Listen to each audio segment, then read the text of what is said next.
This video is one of my favorites about text box Nit-Noids that bother me in presentations.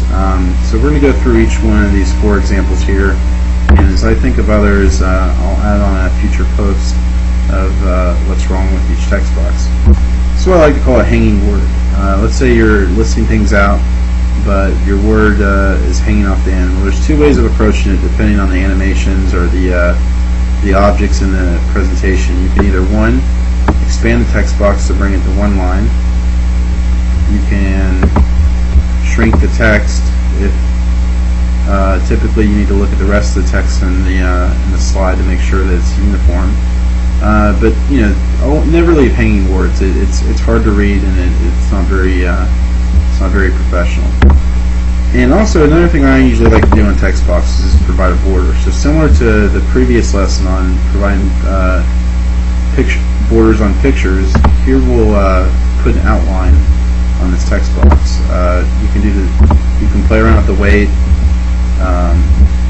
You can make it 2 1/4. You can make it a dash line if you want to call it out that way. Essentially, there's lots of different options. You know, it looks professional if it's you can use it in many different ways. Let's try some 3D effects. One of my favorites is the bevel. What we're going to do here is add let's first put the outline on it. So fill. Let's fill it this light green, and we'll do an outline in the same color. And what we're going to do is go to shape effects here, put a bevel, and as you can see now it's just to increase the text size.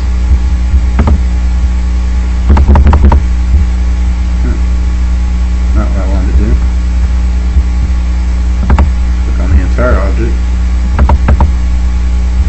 And as you can see, you get a nice, kind of stands out at you type of text box. But has all my Nit-Noid comments of no hanging words. There we go. And actually, the font here should all be uniform, so we'll make it all cool. Okay. And we center it as well. So now you have a 3D effect on a text box. And the last lesson here is making bullets line up. A lot of times people forget about this and are unsure how to use the ruler above. So typically what I do is I move it out about I guess these are in inches, so this is a 1/4 of an inch or a 1/10 of an inch. And now you have bullets that line up nicely. You can also, if you have room on the slide, always hit return and space out the extra one so they are easier to see. You can also,